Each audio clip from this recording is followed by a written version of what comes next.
Sean and his friends were just messing around outside, playing a game that had spilled closer to the trees than usual. They had crossed into that area plenty of times before without any problems. This time was different. As they reached the edge of the property, a woman they did not recognize came storming out, yelling at them. Before the kids could even process what was happening, she grabbed one of Sean's friends by the arm. Not knowing how else to handle the situation, Sean instinctively pulled out his phone and started filming, hoping it would keep things from getting worse.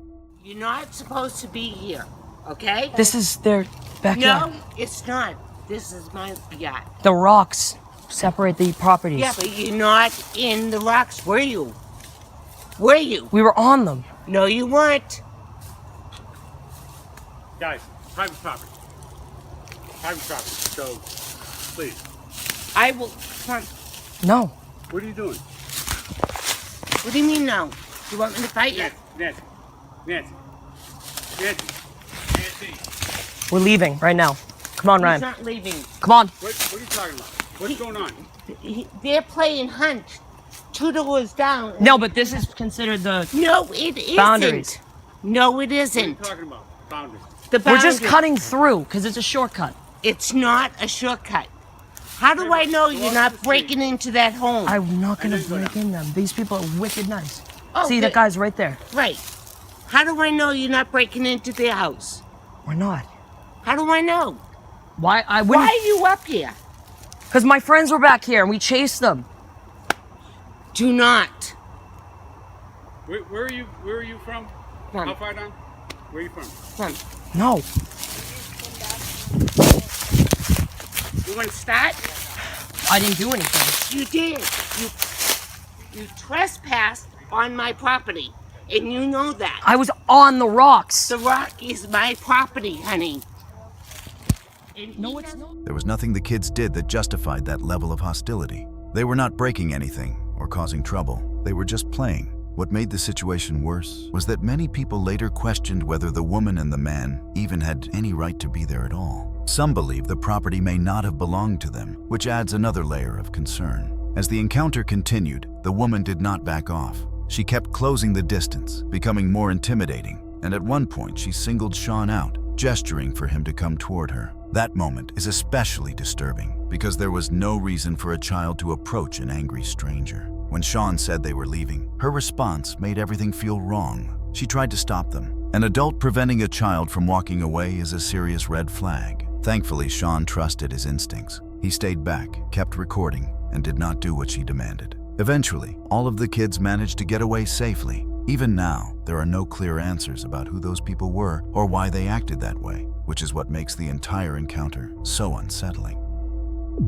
Deep in Alaska, a quiet camping trip took a sudden turn when something enormous wandered into their sight. The two men had no time to prepare. A grizzly bear had entered the camp and showed no urgency to move on. For a moment, all they could do was watch, trying to process what was standing right in front of them and how long it might stay. Remind me not to rub my eyes. Yeah. It's a bear. He's still like there. Just having lunch. Spot. A lunch spot.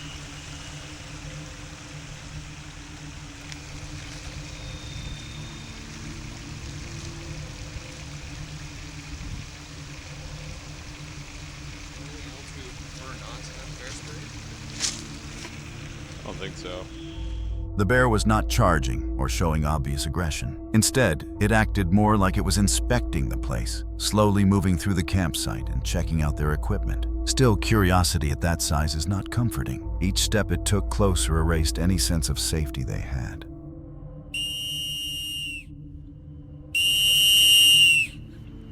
There's nothing in, there's nothing, the shoe was never in food? Oh my god, he's sitting down. No! No! Like, piss off, man.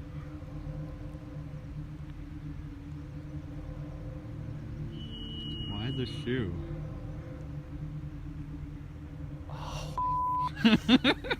Don't videotape me. What the f? He's rolling around. Like, I'm sorry, are we interrupting something? Yeah, it's my shoe. Oh no. No, no, you piece of He's like playing with it. What a Hey, that's not yours. After treating their campsite like a personal playground and destroying a pair of pricey shoes, the bear finally lost interest. Once it disappeared into the surrounding area, the two men waited, then slowly moved back in, carefully checking what had been damaged and making sure the bear was truly gone.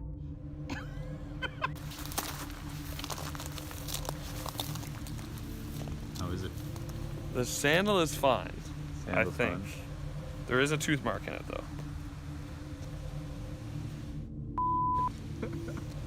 The shoe, on the other hand, has seen better days.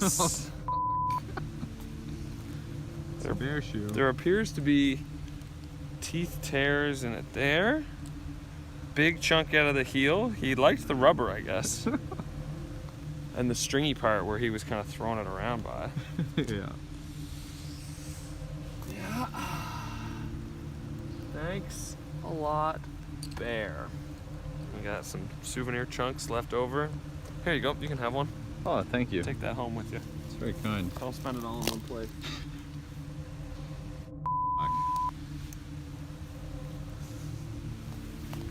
Alaskan bear.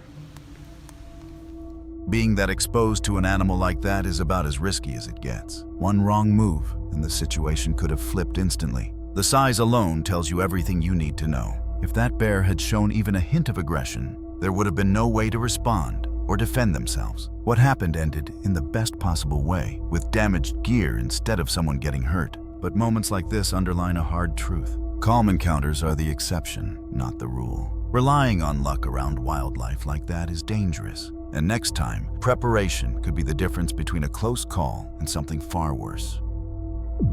Paranormal Essex usually sets out with a clear goal, exploring places tied to ghost stories and seeing what they might capture. They have done this plenty of times before, but this situation was different. While checking out a building with a haunted reputation, they noticed something nearby that was not part of the plan. A narrow tunnel just outside the location. Most of the group wanted to investigate it directly. The host, however, chose a different approach. He decided to circle around and surprise them from the other end as a joke. What was supposed to be a quick scare and a laugh turned into something far more unsettling, shifting the tone instantly and leaving everyone involved shaken.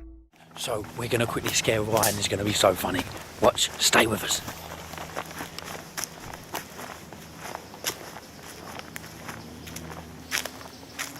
I've got to try and get out down here somewhere. He's going to come out that gap right there.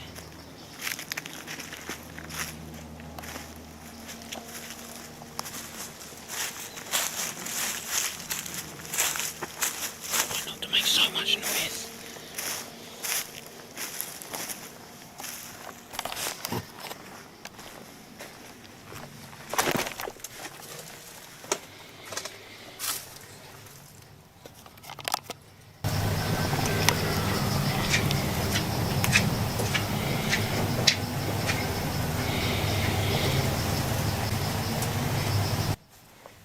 Hooray!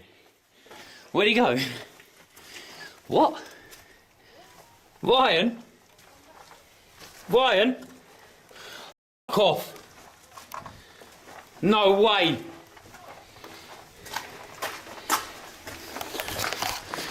Where was you?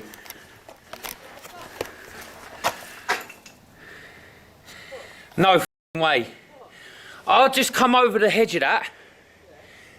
Come down, tried to scare you. Could hear footsteps, bruv, I swear to God, yeah? And I thought it was you walking towards me, yeah? You watching me? Why the f*** am I so zoomed in? Yeah? What? I heard footsteps of you walking towards me. I thought it was you. I jumped out, went, bah! And you weren't there. I'm up here. Yeah, look, he's there, look.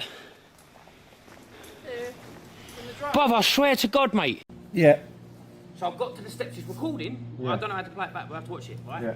And I'm like, he's coming, you can hear footsteps, boom, boom, coming close to the door. Yeah. And I was like, he's coming, he's coming, he's coming. I went, run, he wasn't there. But I swear to you, watch it. You heard footsteps? I heard footsteps, watch it back. Yeah. The timing of those footsteps is what makes everything feel wrong. They sounded far too close, echoing from inside the tunnel itself. If it had really been his friend, you would expect to hear him moving away right after. running, or at least retreating. That never happened. The layout of the tunnel makes it even harder to explain. It was not short, and there was no realistic way for someone to be that close 1 second and completely outside the next without making more noise. That gap is what turns this from a simple scare into something far stranger. Whether it was something paranormal or just a perfectly timed prank is up to interpretation. But one thing is certain. If I were there and found out it was not my friend making those sounds, that would have been enough proof for me to leave immediately. Lawson Lindsay's channel is usually an easy escape. Pure fishing, unreal landscapes, the kind of places that make you want to drop everything and head outside. Watching his videos feels like a reminder of what most people wish they had time for, but can't. Stuck with jobs and city life instead. In this clip, he is once again fishing in an incredible location, the kind you do not forget. But this time, the calm does not last. Something happens out there that instantly jolts him and breaks the peaceful rhythm of the moment. Welcome to nature, man. This is just unreal beautiful. It's so funny, man. As a kid, it did not matter to me at all what the water level was at. When I was in my kayak, I would send it over this dam. And it's tiny, but I would love to pretend that we had whitewater rapids here in Florida, you know? It was always so good. The rain finally started to hit us, so we're gonna hop back in, got the raincoat back on, and hopefully go find a big snow. It is coming down. This is when these really expensive dry bags earn their money right here, and I'm glad that I have them. Sometimes I look at my $250 backpack and I think I'm an idiot, and then this happens and I'm like, all right, it's okay. Wow, man. Let's go catch a giant fish in the rain. Lawson heads out on his paddleboard and eases forward, fishing as he moves through the narrow stretch. It feels peaceful, almost unreal. Then, without any warning at all, something suddenly appears and completely shatters that calm. Oh, bigger snook. What an eat. What a freaking eat. Oh my gosh. Come back for it. Absolutely tried to dumpster it. Oh my... Alligator, you scared the piss out of me. Get out of here. Oh. Ugh. Hey. Beat it, son. Holy crap. You are ready to fight. Get the frick out of here, dude. Oh, that scared the piss out of me. I'm so thankful that it's like a 7-footer and not an 11-footer. Bro, he is trying to square up. Hey! You don't give a rat's ass. I swear to God, if you bite my paddleboard, I'll be pissed. I don't want to turn my back on this thing. Get out of here, you rat. Jeez Louise. Ugh, he's swimming right in front of me. Come on. I'm gonna try to cover some ground real quick. He went and hit underneath those branches. What What a moment. What a moment.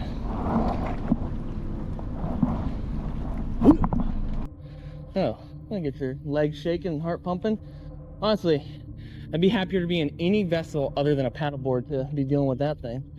It's probably like an 8-foot alligator. The only reason he was being so aggressive is because he felt cornered because I came around that bend and maybe scared him a little bit. And, you know, he didn't have anywhere to go. He'd have to turn his back and climb up the bank. He was able to steer clear of it and continue on, but that moment alone would have been enough for most people to call it a day. Coming face to face with a crocodile while fishing is not something you brush off. 1 second of bad luck and it could end very differently. The only reason this stayed a close call is because Lawson noticed it early. In plenty of other clips, people do not get that warning, and the encounter ends with a board getting hit and someone going into the water. Here, awareness made all the difference. This channel is known for choosing locations most people would scroll past without a second thought. Instead of scenic campsites, the creator intentionally picks places that feel abandoned, uncomfortable, or just plain strange. In this episode, he decides to spend the night completely alone inside an empty farmhouse that has long been left behind. From the start, it feels like a risky call. And as things unfold, it becomes hard not to question whether staying there was a smart decision at all. Welcome back to another video. A massive thank you to everybody who's been tuning in recently and coming to check out what I'm doing. Strange one tonight, really weird one. I've decided to come out on my own. Quite a busy road behind us, but yeah, I've decided to come out on my own. And because I'm very, very close to, I'm not too far away from where I live. These kind of places are accessible. I've been to this place before. It's an old farmhouse. It was owned by a poet, and me and Dan came to this, I think it was last year, and we did some paranormal stuff in there. Now, there was quite good responses. It was the one with the dog bark on the spirit box. So I'll put some clips in. He said he's safe. Who's safe? But yeah, you remember that one. And so basically what I've decided to do is, I'm fairly used to this place now. I'm used to where I am. I'm happy with my surroundings. But I'm going to go back and I'm going to spend the night there on my own. So I'm ready. It's kind of getting dark. It's, what is it now? 4:30. So it's 4:30. I've just had my tea. I've come out and I'm going to go to this house. It's up here across a couple of fields, and it should be fine. I've been there at night before. I mean, should be fine. Should be okay. Yeah, join me in a second. So you know how remote this place is. I mean, if you haven't seen the video, have a look in the description.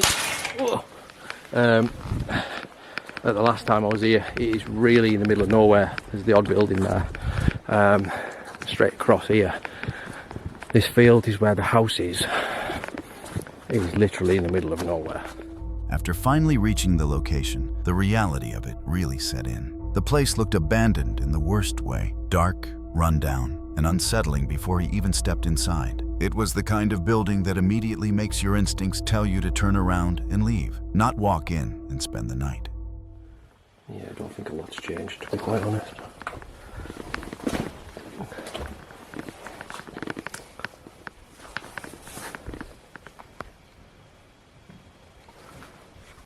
Look at that, that's moved. That used to be in there, near the sink. We've got steel bath. Here's a fire where last time we were here, me and Dan had a fire. Never noticed that last time. It's like a checkered board or something. But yeah, it's just a really, really old farmhouse. There's not really a lot in here. Come back. This room is probably the best in, well, everywhere. The curtains not bad.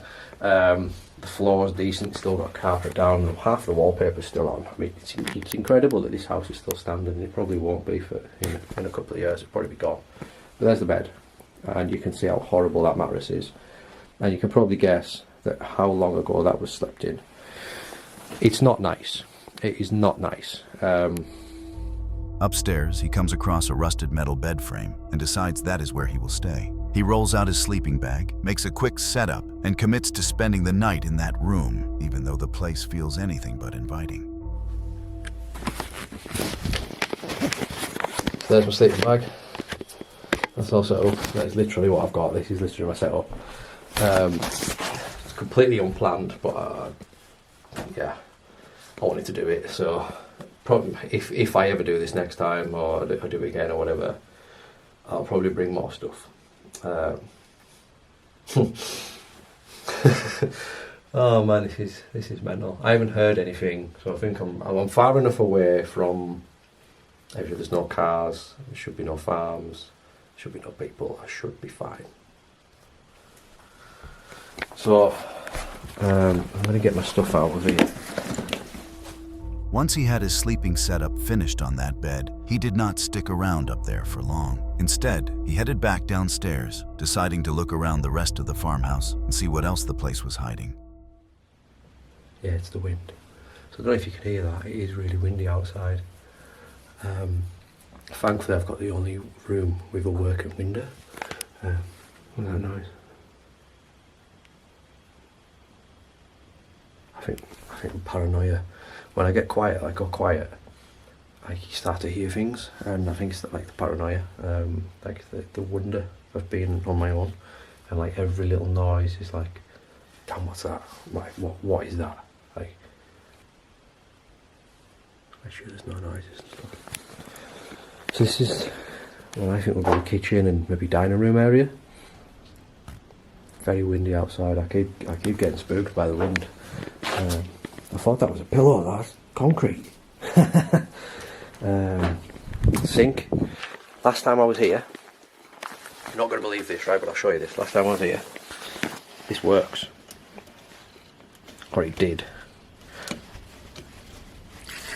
Oh, the pipes have rotted through, but there is water. And last time I was here, I could actually get the water coming out of the taps. After spending some time moving around the lower floor, he eventually went back upstairs, climbed onto the bed, and settled into his sleeping bag for the night. I don't really like taking my shoes off. I'm only doing that for the purpose of the sleeping bag. The house doesn't deserve it. Oh my god! Wow, that is an old metal bed.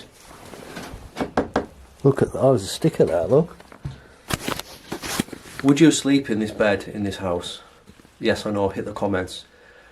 He let the night vision roll and tried to rest. For a long stretch, nothing happened. The house stayed silent. Then that calm snapped. Soft, deliberate steps started coming from the staircase below, rising toward where he was lying.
He stayed unnoticed, mostly by luck. There was no beam of light giving him away, no sudden movement, nothing to draw attention. Only the camera continued recording. At that point, the situation crossed a line. Remaining there was no longer an option. He started breaking down his setup in silence, inch by inch, fully aware that one sound could give him away. What made it worse was not knowing the status of the intruder. The man could have left, or he could still have been somewhere in the building. That uncertainty hung over every move as he prepared to escape.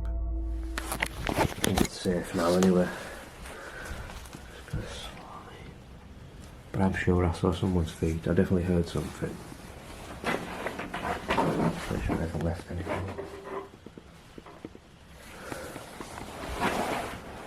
As quiet as I can.